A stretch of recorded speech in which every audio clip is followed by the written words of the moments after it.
uh, before I bring them to the stage, maybe I can do a quick round of introduction. And if the panelists are here, please, maybe we can switch on our videos and I'll be able to add you to the spotlight, right? So to start with, I will start with Mr. Gurinder Dua. He's the first panelist that we invited for this session.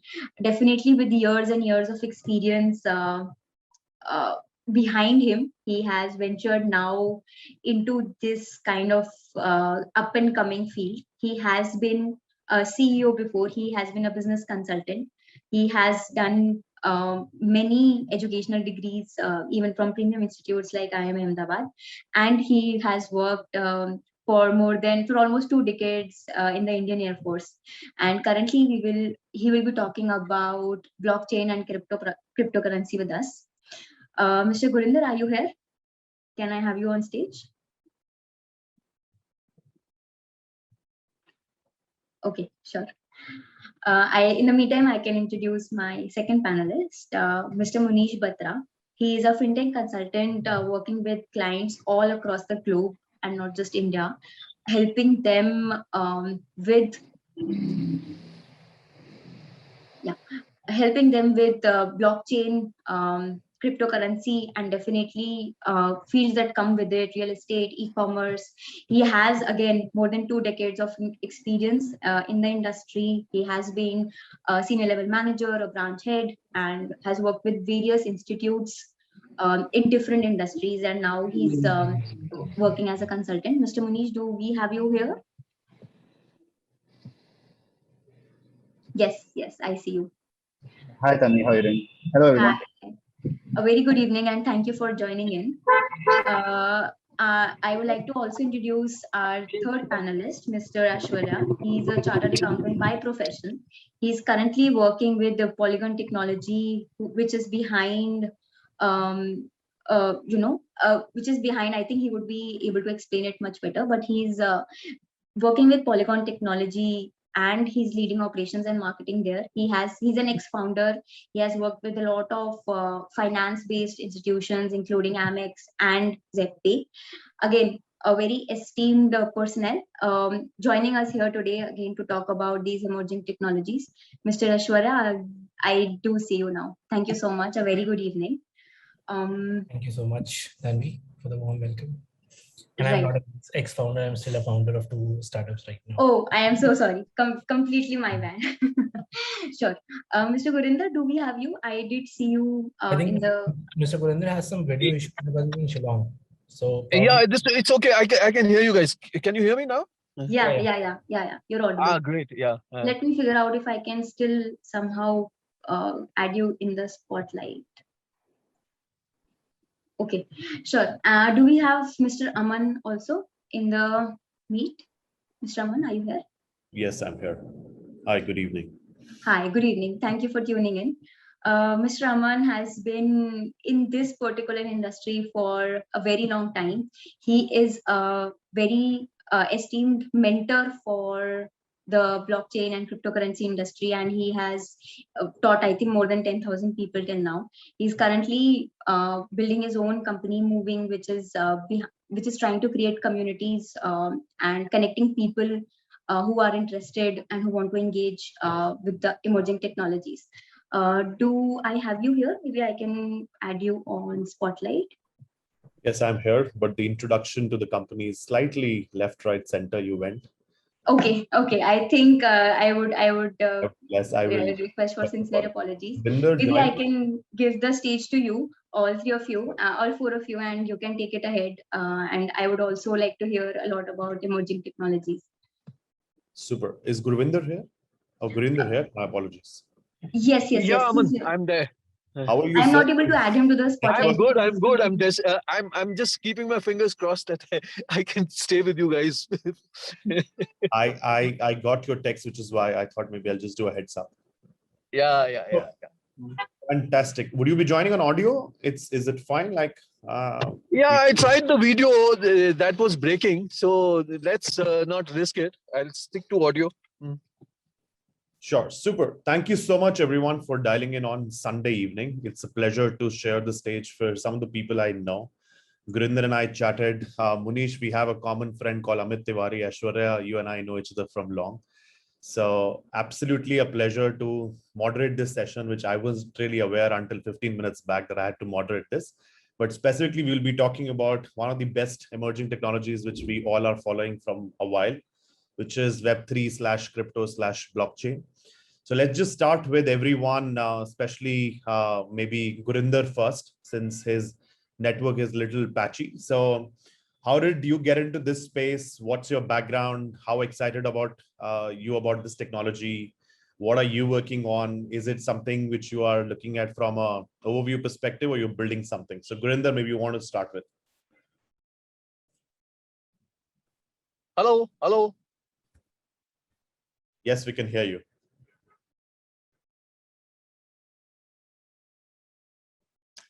All right. Like he mentioned before, his network was going to be a little patchy. So nevertheless, let's come to Munish. Munish, 10 years back, more than 10 years back, somebody decided to decentralize the transaction, started with Bitcoin and revolutionize the payment industry. We have moved significantly from payment to different areas. And now we are talking about NFT, DAO, and DeFi. It's now $3 trillion space and eyeing for $100 trillion. What's your story? How did you get into this space, and what are you building, or what are you advising? Well, I think I'm more of an advisor, to be honest, and I would love to stay as an advisor as long as things keep going up the way I'm advising, and people keep getting advice from us. That's good on that. About me, I work in the insurance sector. I with Aditya with the life insurance, and I work with Bupa Insurance, and I work in real estate with Vardhaman Group.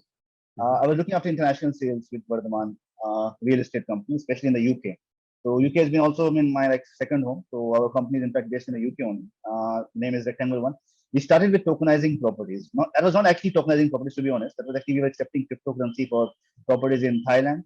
And now we are also working on the same kind of setup of tokenizing properties properly using the blockchain in parts of India as well as in Dubai. So that's how I came to the journey, I think 6 years back. When I was amazed that people were wanted to buy properties using cryptocurrency. That was again in UK, and some of my friends I knew in Australia, they want to do that. So you can say that the Bitcoin bug bit me in 2000, I think 7 years back. That means I'm talking about 2015. That's when I got into cryptocurrency. And then last 2 years, thanks to the pandemic, I was not able to travel. I couldn't promote properties. Like I was traveling often to UK, Australia to promote properties. But because of the pandemic, my travel stopped. So I thought whatever I've learned in cryptocurrency and properties and blockchain, why don't I start teaching that? So I got into education, and I think I've been fortunate that we have moved on from teaching just cryptocurrency trading. Then we moved on to NFTs. Our first batch was last year in the month of March, and now we have, I think, launched almost 12 to 13 batches. Every month we are launching 1 or 2 batches on NFTs. Now we're also moving on to Metaverse 2-day workshops, and next month we're also moving on to blockchain development programs. How you can further build your own tokenization on the properties. How you can tokenize various assets. So we are moving on. Thanks to the students, thanks to the community which we are joining. Some of our community members who were our students, now they are our co-teachers. They teach in various languages. They teach specialized subjects like blockchain mining, tokenization of property. So that way, I think it's been a fortunate journey. Those who were our students, now they are part of they are co-teachers, and they teach various subjects. So I think it's pretty satisfying, to be honest, the way things are going, the way things are looking. So be it cryptocurrency, be it blockchain, be it DeFi, it's been really good. Even yesterday we had a DeFi workshop. I was supposed to do 1 hour presentation. I ended up one of my students doing a 45 minutes presentation because he was so expert in whatever he has learned on DeFi. I said, okay, you carry on, it's your day. So that's something which is very satisfying. So that's how I think I'm into this industry. Fantastic. I think it's a great story. So Aishwarya, what inspired you to step into this space? Although I know most of it, but would love to. I wasn't getting paid enough. Sorry? The truth. I wasn't getting paid enough. Oh, interesting. Great. So basically, yeah, I was not like someone who had known blockchain from a very long perspective, or something like who invested in crypto in 2013 or 14. I basically was working in American Express in the treasury department, and from there, we were trying to develop some solutions through which we could ease the way in which we do cross-border solutions or cross-border payments. So I think that was my first entry towards blockchain. So Amex being one of the founding investors in Ripple. So I was a part of the team who went ahead and developed the first cross-border solution via XVIA using Santander Bank. So yeah, that was my entry towards blockchain. Then I worked with Corda to go ahead and develop a solution for a dashboard where we had to disburse loans because we had somewhere around 132 entities, and it was really like a 7 or 8 month task to disburse loans with an entity. So these were my initial things. After that, I went ahead, entered into ZepPay.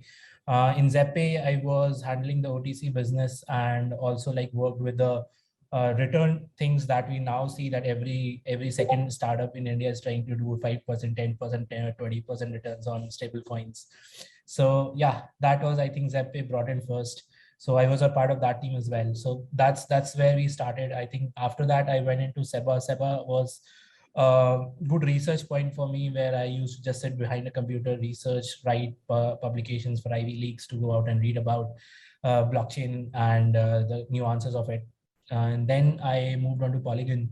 When I started with Polygon, we were a small team in DeFi. So used to handle business development, marketing, operations, strategy, and everything. But now we are hiring, getting that bigger team in place. So now moving more towards like a little bit of strategy and marketing. To that, say, apart from that, have been passionate in education. My early, like I have few courses on blockchain, NFT, DeFi, and the last one is coming. The DAO is also there. Yeah. So all these things are there, but had been like in the pay, like you pay and then you use those courses. Now, recently got a good amount of traction for building a free platform. So yeah, that's my latest thing right now. I'm building a platform which is more of a simulator where you can just go and learn everything on a simulated platform on crypto without paying a single penny for life. But yeah, it's a proper business model. It doesn't mean you have to, like, it's free, so no money is coming in. Super, great. So are you back, Gurinder? Can you hear us? I could hear the introductions. Would love to know about My brief introduction. My passion was flying, while my heart was into technology, and I've seen technology evolve since for the last 35 years. So basically, I remember in 1984, I was at Stony Brook in US, and there a friend of mine, they were trying to use the intranet, the ARPANET, for communication between two universities. They were trying to send messages across. Okay, so it's been a long road since then, a long journey. But significant thing which I noticed over these 35 years is how this technology has evolved, right? Initially, we saw that we could only consume content which was pushed onto us, right? So it was just from the printed material which we could read in the books. From that, we could now have text posted onto us, right? It was kind of pushed onto us. And then it evolved into us with the email coming in, right? It became a kind of two-way communication. And that changed things a lot. I mean, young people today may find it difficult to appreciate, but before email, we had absolutely no way of communicating with each other. I used to play chess with my friend through postcards. So we used to send a move on postcard and then wait for a week to get a response from him. Okay, so I've evolved from there, and so now I see the third stage, where it's not just read, write, but there is value or exchange also, which has evolved. So we'll talk about it later. Yeah. Awesome, fantastic. One thing I'll go back with is, like, used to play chess using postcard. So a little bit about my background. I got into the space back in 2018. I built my first startup into the area of blockchain. We were building solutions in the area of identity and document. We built DocuSign on blockchain. We did that for over 1.5 years, and most of you would be surprised. And I still get goosebumps. We were doing NFTs in 2019, something on the lines of what Sorare is doing on the concept of football. But everything just like boils down because we start focusing on services instead of products, and things just collapsed. And I worked on the edtech for a while, bridging the gap between industry and academia. Did that for 1 year. Right now, building a consumer-focused products to actually enable the investors take informed decisions into the crypto market.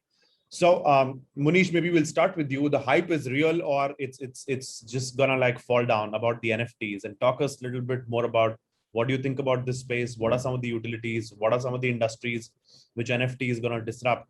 And what is the way forward for some of the students who are listening, how they can start their NFT journey? And the same question goes for Aishwarya as well. Yeah, sure. I'll just start from it. Maybe Aishwary and Gurinder can take over. So, Gurinder, are you now playing chess on the metaverse now? Yes, I do play chess with my friend online. Yes. Okay, no, but On the that's metaverse. online, not on the Yeah. metaverse, is it? Yes, absolutely. Yeah. Okay, so that itself shows that how times have changed, from postcards Right. to metaverse. So metaverse is nothing but beyond. Meta means beyond, and verse means beyond the universe. So I think I'll just add to what Gurinder is saying. We are moving towards Web 3.0, and that's where decentralization, blockchain obviously will play a major role. DeFi, though it's called the wild west of finance, but we've seen the worst of finance also. I mean, if you see the history of cryptocurrency, if you see the history of blockchain, it started in 2008 when there was a financial scam, the Lehman Brothers collapse, the subprime bond. You all know that. So it started with 2008 with a banking crisis. And in India also, we've seen banking crisis happening time to time. The government's having to so-called saving the banks by providing the bank recapitalization. I mean, it's the same thing as saving the bank from closing actually. So that part is now being so-called, you can say, gradually the blockchain taking over, gradually the centralization moving on towards decentralization. Web 1 changing to Web 2, and Web 2 is changing to Web 3.0. And maybe once DeFi, which is supposed to be without bank, it is supposed to work on, the decentralized version of money, as you know it, right from insurance, right from prediction markets, right from lending, right from borrowing. So without the banks, when you're doing that, when all these things start getting controlled, obviously when anything comes new, it takes time for its adoption. So even Web 3.0, whether even blockchain, whether even cryptocurrency, even now cryptocurrency is not, readily acceptable in many parts of the world. But the process is on. I think the stepwise it's on. Overall, I think it's a positive change, especially when it comes to blockchain, the technology, the way it's being used right from the COVID pandemic. Like in UK, they are using the blockchain to trace the supply of the COVID vaccination. So again, that's playing a major role when it comes to even climate change. Though cryptocurrency is known to be not very climate friendly, now they're talking about using using solar energy and using more carbon neutral cryptos, which are more helpful. Again, coming to climate change, the crypto neutrality part, the traceability part. So if it comes to traceability part, if it comes to the transparency part, the trust part, the three T's, the trustability, the traceability, and the transparency part, blockchain is playing a much bigger role because it's neutral. It's neutral. No one is basically controlling them. So right from blockchain and its applications, crypto is its application. NFT is also one of its applications. Maybe storing the information. NFT has given a new lease of life. I mean, I've been happy. I've seen so many students, so many people I know, last 2 years, thanks to the NFT revolution, who were actually struggling had because of the COVID pandemic. But that COVID pandemic actually became a new lease of life. Look at people in the music industry. Look at people in the art industry. They would have never have got pitched that much, recognition. I mean, the amount of money, amount of money is different thing. We are all here to earn money. The point is the recognition. The point is that they were able to survive. I mean, if you see in countries like Philippines, thanks to what happened, the Axie Infinity revolution that happened over there, people in Philippines, they actually were able to live because they developed a game. I was young, I used to play games. I never used to earn any single thing. Right? But now when you're playing games, you're earning money. So you're getting more towards a situation where you are more control of your data. You're more control of your data. So just to keep my this thing short, it's good. It's a positive movement. But yes, is it actually decentralized? that is definitely a question. Is Web 3.0 actually decentralized, or is it another, venture capitalist taking over and they're promoting, like I think last year, SoftBank, they invested 93 million into Sandbox. So isn't it SoftBank actually controlling it? Is it actually decentralized? So that is, I think, one question that still remains. How much decentralization? Is it actually decentralization? Is blockchain actually the next thing, or is somebody controlling the blockchain? Yes, Bitcoin is a pure decentralized cryptocurrency. Whatever the others, it's a startup. When it comes to startup, somebody's controlling the startup. Somebody's running the startup. If I talk about BNB, it's one of the top performing cryptos when it comes to exchange Bitcoin. But again, Changpeng Zhao, the owner, he is behind that. So there are questions. We are moving towards so-called Web 3.0, but how truly we are decentralized, how truly our data will be in our control, how truly we'll be searching on maybe Brave browser, which are where there is nobody actually controlling what we are looking, what we are storing, what we are doing on the net. How truly is that? That there are questions which is right. But yes, overall, if I see it's a positive direction, I think that's what I would say. Overall, it's a positive direction with the certain cautions you can say, which you can take, and certain things which you need to keep in mind. Great. So Aishwary, I would want you to start with this note, like, our blockchain is truly decentralized, and then decode why there is a requirement of Web3 technologies and what does it take to have the shift from Web2 to Web3, and then maybe go a little deeper onto the DeFi, which is your space, and the NFT, some of the utilities. Go ahead. All right. So the first question, whether we are truly decentralized, the answer is no. I think Bitcoin is truly decentralized. That's it. That's a full stop after that. Ethereum to a certain end, I would still say is decentralized, but anything coming after Ethereum is not decentralized. Now, the questions that arise, whether a true decentralization is very good, chances to say about that is, I could say from the market side, like if you see how the things are developing. So there are, it's not like a clear answer whether decentralization is good or whether decentralization is bad. It's midway. So let's talk about something which is truly decentralized, Bitcoin and Ethereum, which is truly decentralized. Now, when something is truly decentralized, the way in which you have to update something, the way in which you have to bring the consensus to you, or the way in which everyone has to come and finally agree to something, that takes time. So I think the last upgrade that happened on Taproot, that took a huge amount of time and so much convincing for everyone to actually upgrade Bitcoin. Even on Ethereum, there are so many people who are working on its upgradation. There are so many things that they're suggesting and everything. And again, what happens is it really takes time for them to finalize a particular decision to go and actually implement it. So that is what decentralization brings in. It reduces your speed to take decisions. And when your speed to do decisions reduces, often what happens is it can be connected towards some other competitors who are against you going out and taking speed because they are working or they are acting in a way in which that's properly simulated. So if you look at the competitors, let's say, if I look at 2018, Ethereum had 100% of the total value locked in a way. So almost everything was there, but slowly and steadily other layer ones started to spring in. There were various reasons, I agree, but ultimately what is happening is now those because those other chains are in a way being controlled and simulated by a few number of people, the decision making is very quick. How they have to do it, lobbying is very quick. So if you see a lot of other chains going ahead, they're lobbying very fast, and Ethereum and Bitcoin is not able to do that, and all those things. So that's one thing which is a problem with decentralization. Though what the good part about decentralization is that, yeah, you cannot, like, at a single person arbitrarily go and make a decision. So yeah, that does not happen. So that is a positive point about it. So a positive and a negative is, your question is are we actually decentralized today? The answer is no. We are way beyond, very far from being truly decentralized. It will take a lot more time, and I think that time should be taken. Why? Because you cannot completely decentralize something which people still do not understand. If there are selected few who understand it, they have to build it to a level where other people can actually understand it for them to take it forward.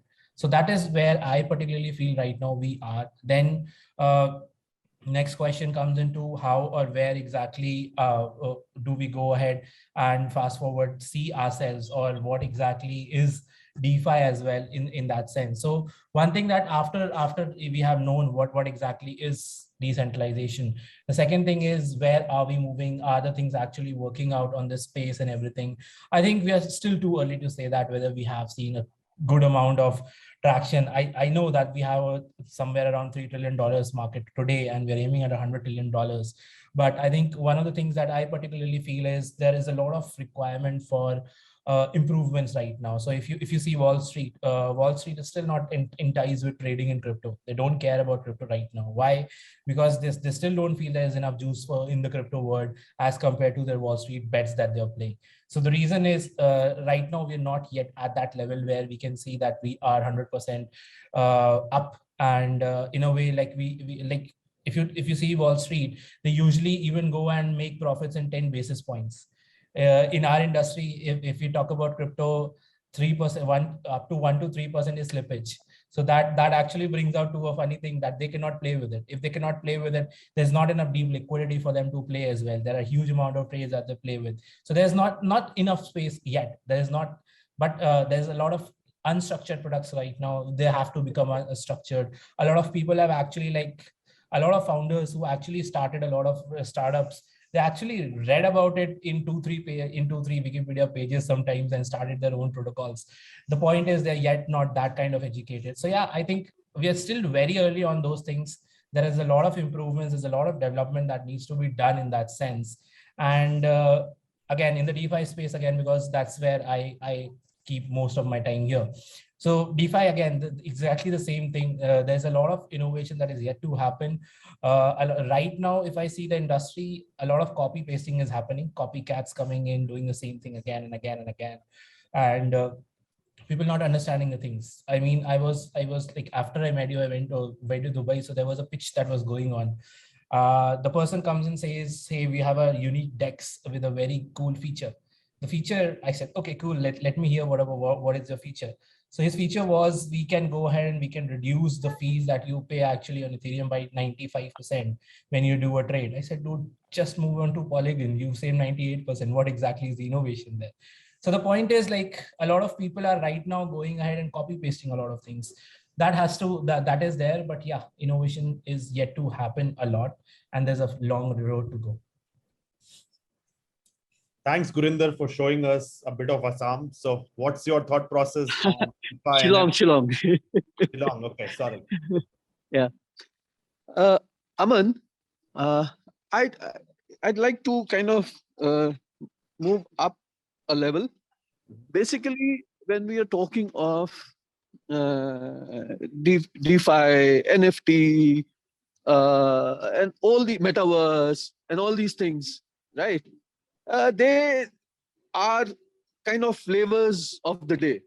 Okay, like a year ago, nobody even talked about an NFT. That doesn't mean that the concept was not. So what is the basic underlying thing which has changed really?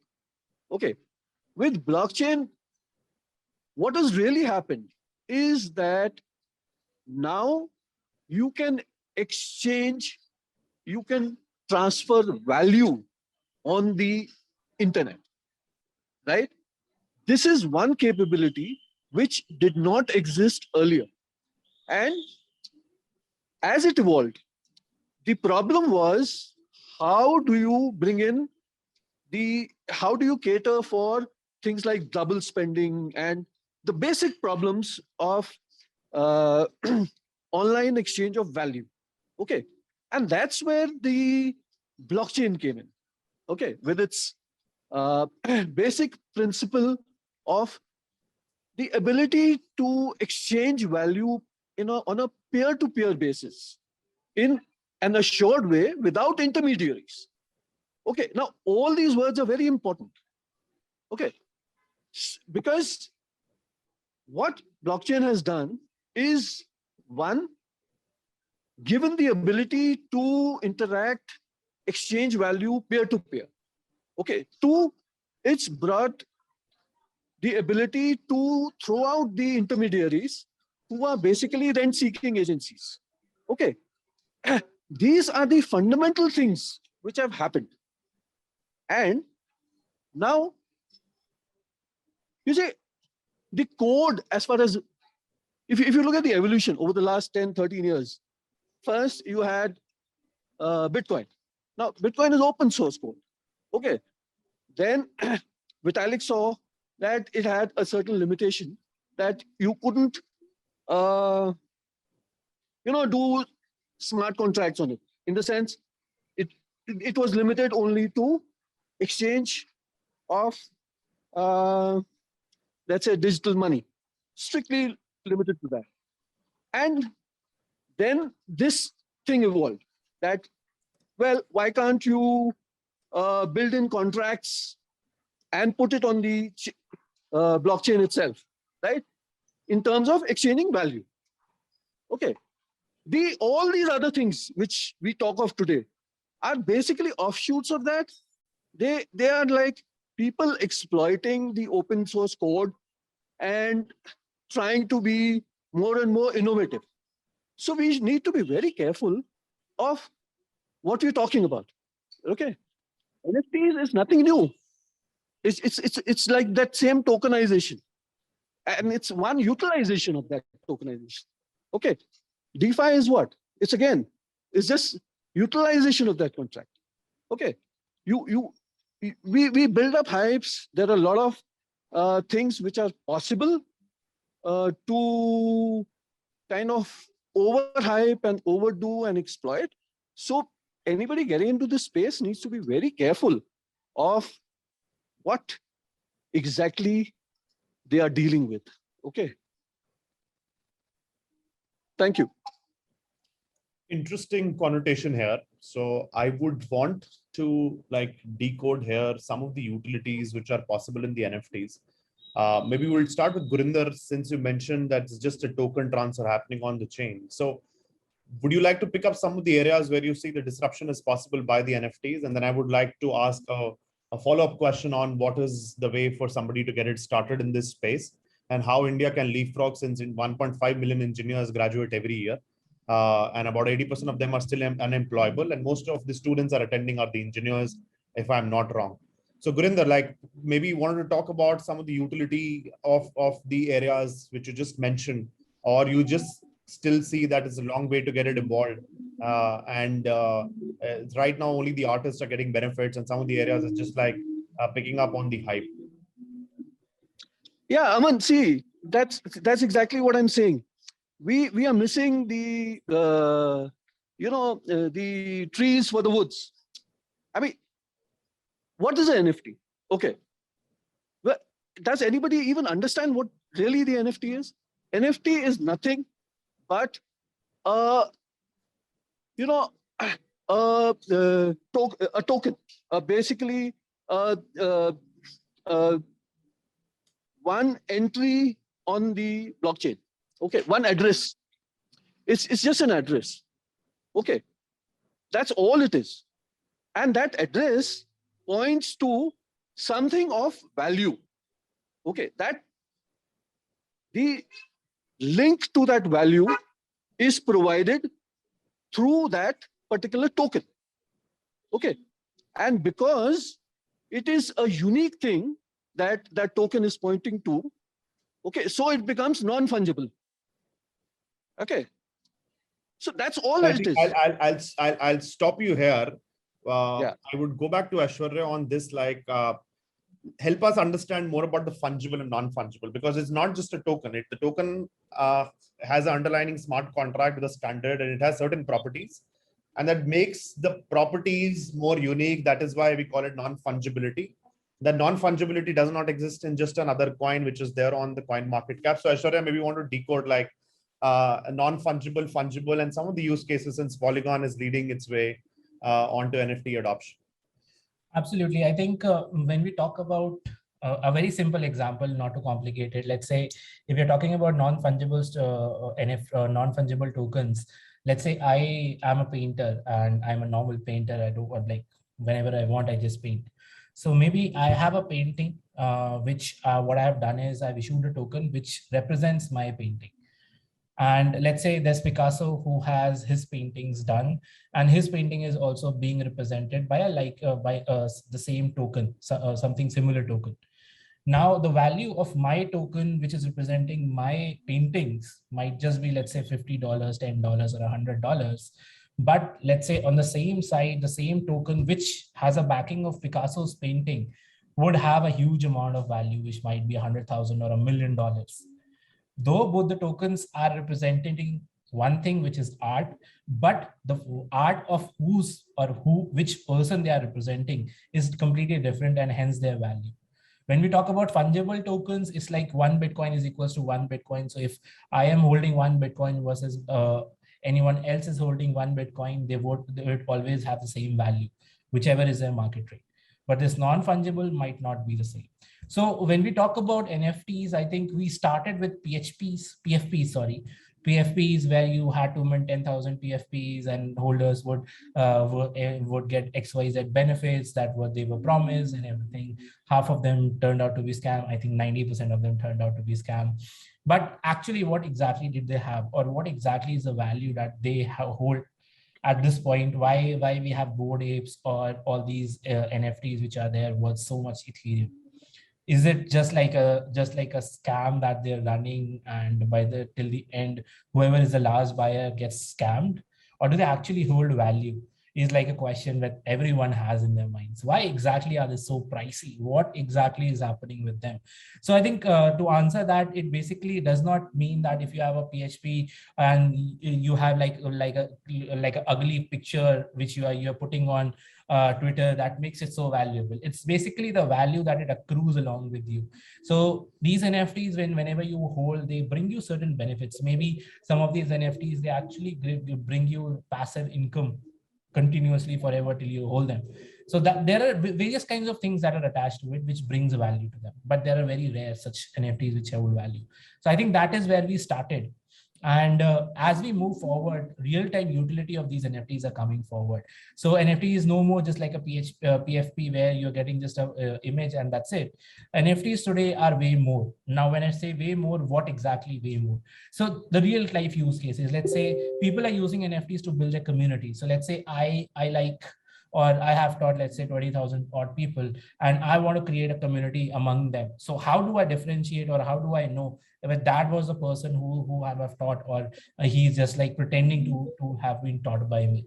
So what I could do is I could start creating my own community issuing NFTs, which means that what I'm doing is I'm trying to create a community. So that has been one of the biggest use cases, which now a lot of movie stars, a lot of actors and everyone are trying to do. Another is bringing value to actually artists and everything, their artwork. That has been another value. Third is like regular use cases. So I think one of the use cases that I have absolutely loved is having like your tickets on NFTs. Now, why having a ticket on NFT is different or is good than just having a Book My Show ticket?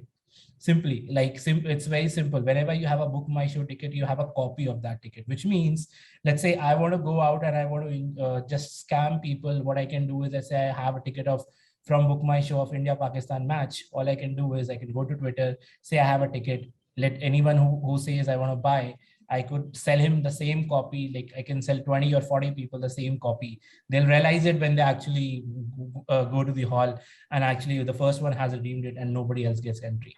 While on an NFT, what happens is you're sending the original copy. So if I sold my tickets to one single person, the first person, my NFT or the right of the ticket got transferred. So I cannot go out and cannot sell it again. So that's where duplication of those things stop to happen, and you actually are able to stop those scams and everything. And you always can on chain say that, yeah, this is something that I went ahead and saw.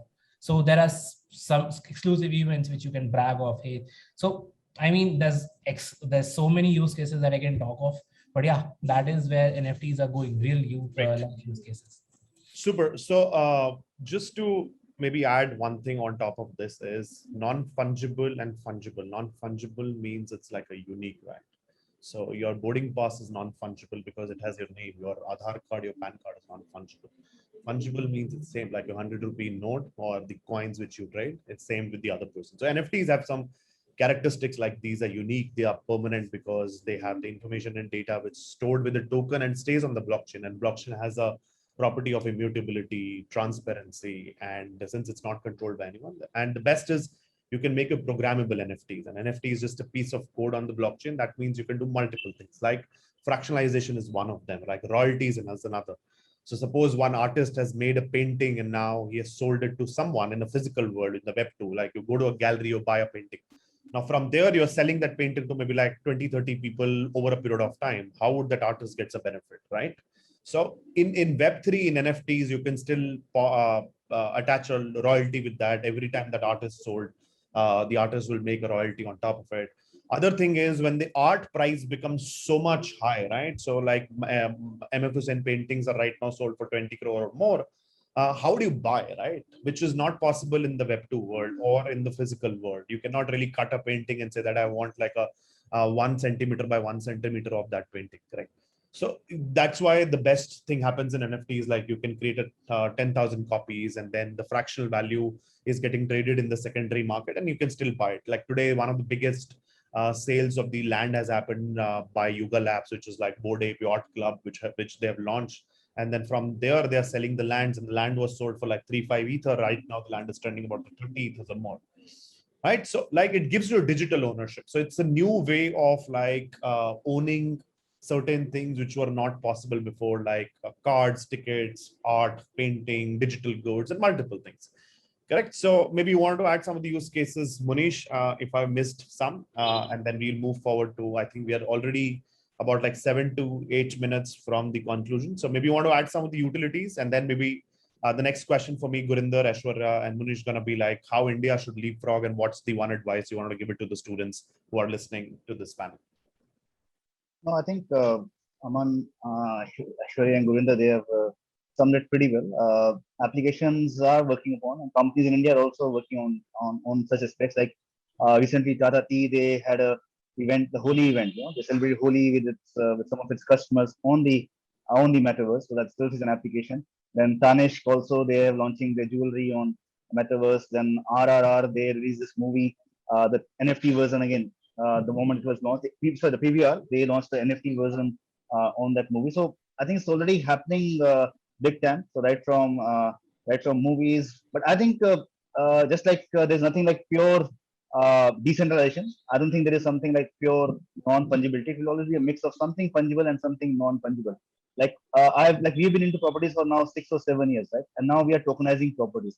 And just like Aman, you said very well that earlier you had to buy the whole property. Suppose you wanted to buy a property, maybe a very good mansion in Dubai, or you want to buy a beach house, maybe in Miami, right? So it was difficult, but now thanks to tokenization, you can tokenize those properties. You can buy parts of that. Earlier, suppose you want to buy, maybe you want to buy a 46-year-old Glenfiddich bottle, right? So that is buying the whole bottle might be difficult, but you can buy the NFT version of that, and who knows, you can even make a resale of that later. So the tokenized thing has helped people to make it more affordable. You know, I mean, you can't pay the whole thing for the jewelry, for the property, for the wine, or whatever you are basically taking. The tokenized part has made it more affordable. It's stored on the blockchain, and like Aishwary is saying, it's much more safe. It's much more secure. It's traceable. There is less chances of counterfeiting. So all in that, I think it's basically encompasses so many things. I mean, I'm sure these are just some few examples which we are just taking. I mean, it's just the scope is immense. The scope is immense. As long as you are creative, as long as you are able to apply your intelligence, whatever field you are, whatever you're doing, you know, I mean, even if you were a cook, right, you can even make your special, whatever menu you have, whatever recipe you have, you can even convert that recipe into NFT if that recipe is also unique itself. So that way, I think the scope is immense. It's all about applying that, and that's what I would say. It's just a start. Even now, it's still a start. It's just a start. Super. So my last question, I would want you to summarize in like 3 pointers. Maybe any one of you can start. Aman, may I just take a minute? Sure, may sir. I just take a minute? Okay. Yeah. So you see, use cases is one thing. NFT is what? It's essentially 3 things. 1, ownership of value. Okay. 2 is what is the value that you're talking about. Okay. It could be your school certificate, which would be unique. It could be tickets, which could be to an auditorium where seat numbers are there. So it gives the uniqueness there. Okay. So it is definition of value. That is number 2. Okay. And third thing is exchange of value. How is that going to happen? That is put into a code, right? Just like a vending machine has a code, right? That you press the button, Coke comes out, you get the balance. There's a code there. So the code is there, which basically says this thing of value, okay, ownership from here is to be transferred by the logic to the other person. That's all. That's all. Okay. The rest of the things are all applications. Now, whether it's a painting or it's a school certificate or it's a, Picasso. I mean, we make those things hype. Okay. Basically, it's just exchange of value and a definition of how that value is going to be exchanged from one owner to another one. That's all. Thank you. Awesome. Great. That is what we were talking about as well. Thank you so much for summarizing. So one last question, 3 bullet points, use it as your own comfort. India and people in emerging markets in Southeast Asia have missed on certain first set of opportunities that technology advancements have brought to the world. Can blockchain Web3 be a leapfrog for India to achieve the $5 trillion dream, which is being set up by our Honorable Prime Minister? And what does it take for the students who are graduating in numbers, like 1.5 million engineers graduating every year, and 80% of them are unemployable? Yesterday, I was sharing a panel with one of the founders of HCL.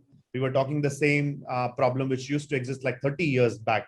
So how do we leapfrog? What is the talent should actually learn and understand and start working in these technologies? And is there an opportunity to achieve the $5 trillion dream with this technology? Any one of you can start first, maybe like 3 bullet points, and then we will conclude. Go ahead. Aishwarya, Munish, Gurinder, anyone. Okay. So my one single point is that India will prosper in spite of the government and not because of the government.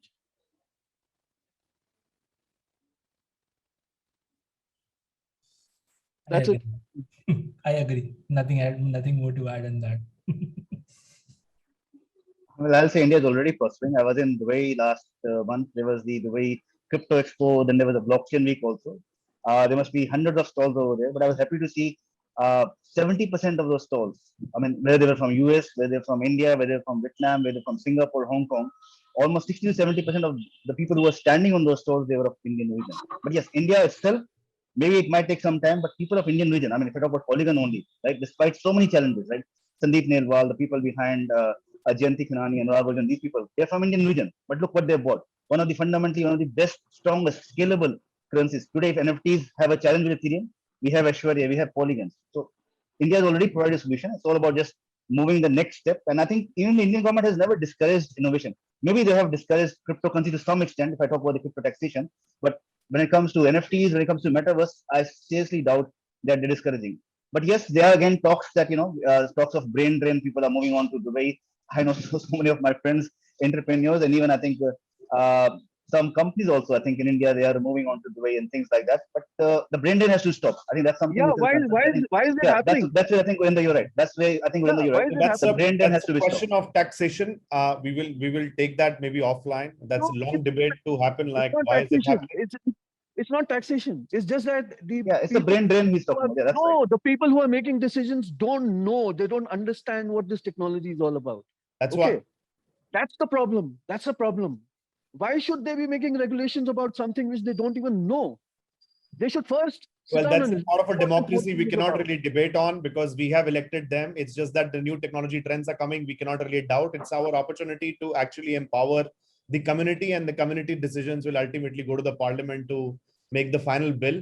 So we cannot really say that the people who are sitting in the parliament don't really know. It's just that they don't. I mean, it's a part of our community which we need to educate as well. Both ways, sir. I cannot really disown my father just because he does not really own this technology or understand this technology. So but it has to go both ways.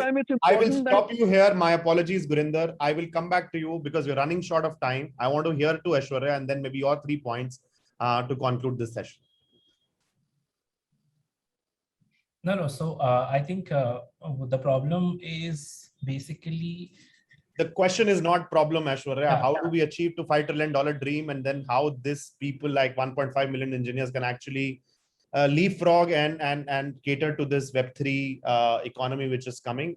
We don't want to talk about problems. I because think most of us it's are simple. students. It's simple. It's very simple. Show them the clear way. That's it. Don't play a game of chess with everyone who's trying to do something different. Just give a clear way. That's it. You wanna go ahead and you wanna say this is bad. Cool. Just say it. But you're not doing it. What you're doing is you're not telling. You are just making us jump from one place to another. You know, funny thing. Just to add on here is people, because I'm a chartered accountant, people tend to come and ask me questions on Telegram, and they ensure that not even a single thing I should know about them. Reason being, they feel that might be I just go and report it to the government. They're so scared. People who used to like earn 3 lakh, 4 lakh rupees a year are now making 30 lakh, 40 lakh rupees a year.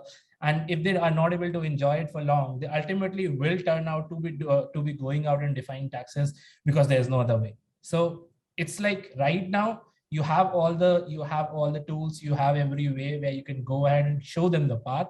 If you don't do it, what will happen is you have a glass right now, which you know this is a glass. It will shatter and it will be 1,000 pieces, and then you will come and collect, which is going to be impossible for anyone to go and collect, because we know that you cannot go and join a shattered glass. Great. So the learning is the clear way. So we will still yet to reflect on what the clear way is. Gurinder, what's your thought? How do we achieve this $5 trillion dream with this technology, and how Indian engineers can actually leapfrog? Quick answer before we'll open up for the audience to ask. $5 trillion is a hype. They've been talking about it. It's got nothing to do with crypto. It's got nothing to do with the discussion we're having right now. Okay. Super. Yeah. Thank you. Well, I'll So how say do we just achieve this dream? Aman, I'll just add just 3 quick things to your question. 3 things. One is creativity. Second, education, which I think, Aman, you also are playing a great role in that. And third is enterprise. So like we are also trying to create a job bank where we can match the requirements of people who are looking for new exchanges are coming up, new companies are coming up, new ventures are coming up, new startups are coming up, new exchanges are being coming up. So they all need people. It's all about matching, creating a job bank in this field. That is something which I think all of us, we can play a role together. So creativity, then education, and then enterprise. These 3 things need to work together. Fantastic. One thing I would like to add here is I think we should stop selling the benefits of price action. We should start talking about the value action, because wherever I go, people just talk about this price is appreciated. We have bought this NFTs. We have made like 2x, 30x, 40x over here. And then one advice for everyone in this space is like, I think there is a clear way, I think, which Aishwarya, Munish, and possibly we would work in hand holding some of the engineers and people to make you learn about this technology, unbundling the jargons, and then just talk about the signal instead of a noise. And once you've understood the benefits, just do your job and educating like 5 people in your network, your parents, your neighbors, your partner, could be your friends, your girlfriend, boyfriend, your wife, potential wife or husband, or your neighbor and your teacher.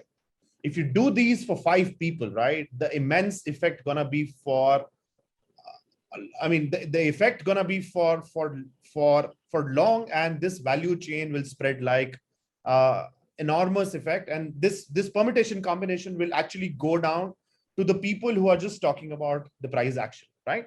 So just talk about the benefits of this technology, speak about the utility and the use cases. The use cases are a lot. Just to sum up one of the problems which I have faced in my life. So my grandmother has gifted me a piece of land, and I was least bothered when I turned 22, 23. And I started asking, what happened to that piece of land, which you used to talk about that we have gifted you? And then she said that somebody else have built a property on top of that. I said, why? In India, municipal changes after every 5 years, right? Somebody else have duplicated the land records which we have had, right? We lost the case in the legal jurisdiction and somebody else won. That was the actual papers which we have had, and land right now is worth about like $300,000. So these are some of the problems which potentially can be solved with blockchain technology. Of course, there are certain challenges because land records majorly in India are handwritten documents, and these documents needs to be digitized first, then can be put on blockchain. Thank you so much, everyone, for joining in. I will open up the questions for the panelists. It's gonna be an interesting discussion, but we have to have a hard stop at 8 o'clock. So anyone having any questions, please feel free to shoot. Else we'll take it offline. I'll send it to the speakers. Anyone? I'd like to add one thing to the students. Word of advice. You know, Do your own research.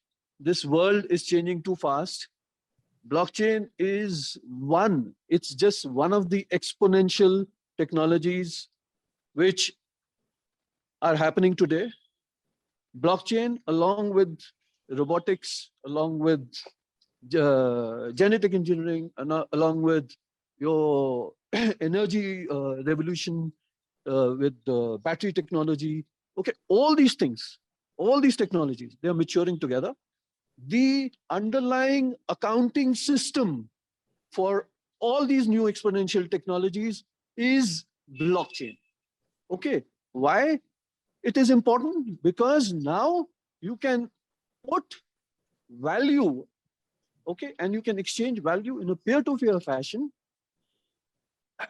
That is the game changer. That, and not this 5 trillion and this, like NFT and all.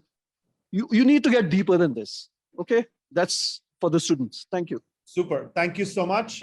Thank you everyone for joining in. Thank you, Gurinder, for joining in from mountains and joining in from phone. Thank you, everyone. It has been a great discussion. I don't really see anyone having any questions. If there would be, Tanvi, we can actually float it over an email, or there is one. Are coin hype narratives getting stronger public attention than actually coin utility? Anyone? Yeah. So think coins, when we say coins again, we need to understand what a coin is, right? A cryptocurrency. It's like one blockchain will have its own cryptocurrency. Another blockchain has its own cryptocurrency. Okay. Now all these blockchains like Solana, like Ethereum, like Bitcoin, okay, all these are experiments. They are experiments.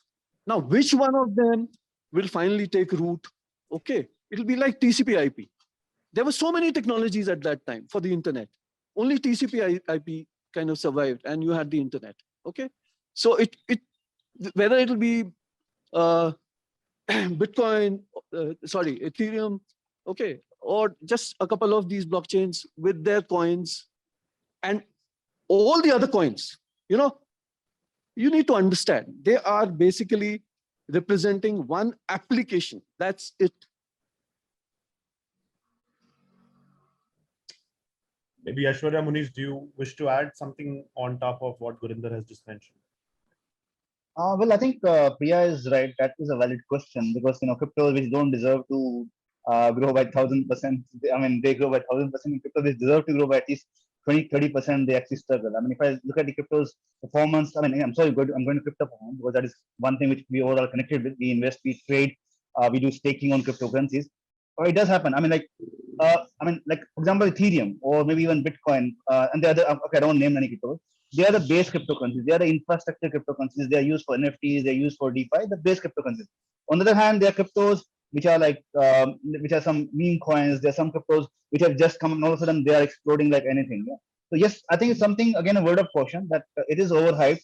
But maybe yes, if I see last 5 years, last 7 years, last 8 years, cryptos will stand the test of time. And if you see the cryptos since 2013, which were the cryptos then, which are the cryptos now? Over a period of time, many cryptos have come and many have gone.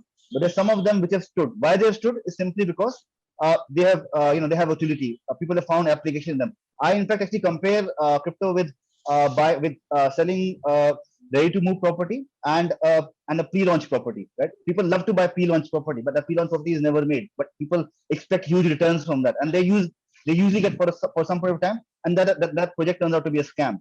So try to invest into a ready to move property. But I mean to say cryptos which have strong fundamentals, which are infrastructure cryptos, then gradually you could move on to other cryptos which perhaps have more hype than utility. So I think that's what I would reply to here. Great. So before investing in any coin, just invest in yourself, understand about the technology, understand about what's the sentiment in the community, understand the utility, understand the people behind it, understand the partnership and collaboration. There is no straight way out to evaluate. You cannot really mimic what you used to do it in the stock market world because this industry operates in an altogether different phenomena. But some of the fundamental remains the same. Thank you so much, everyone, for joining in. And it has been a great session. I have personally learned myself. And sorry if the conversation went little on the intriguing side towards $5 trillion economy. I just wanted to take some of the feedback from the people so that we all being very honest, where are we in terms of the reality? Over to you, Tanvi. Final closing thought, and then we will Yes. wrap. Thank you so much. Thank you so much for everyone for taking out your time and joining us in this session. And thank you to everyone who has been with us since 4 p.m., maybe since 3 days. They are attending all the sessions, and all the people who joined, especially for this session also. It was an absolute pleasure to host this event for you guys, and it was an absolute pleasure to have this panel. I think this was the most asked for topic by our audience, the topic they're most confused about. I am sure there was a lot of learning, and even if you share it with our participants after the session, the recording Tanvi, of I hope that we have not made it more confusing. no, let's So the discussion went both ways. if that's the feedback, I will update you guys, right? So if there's a feedback session, If it has been confusion, then we have achieved the right purpose, because you cannot really understand blockchain in 1 hour. Correct. Absolutely. That's also one great way to look at it. I have also dropped in a feedback form for this session for everyone here to maybe fill it for us. Thank you so much. We'll take a leave. It has been a long weekend and definitely a long day. Thank you to all the panelists for joining in, and thank you for everyone's attention and participation today. Have a good day and even a better maybe a journey towards our education with when it comes to emerging technology. Thank you, everyone. Thank you so much. Thank you, everyone. Bye-bye. Good evening. Bye-bye.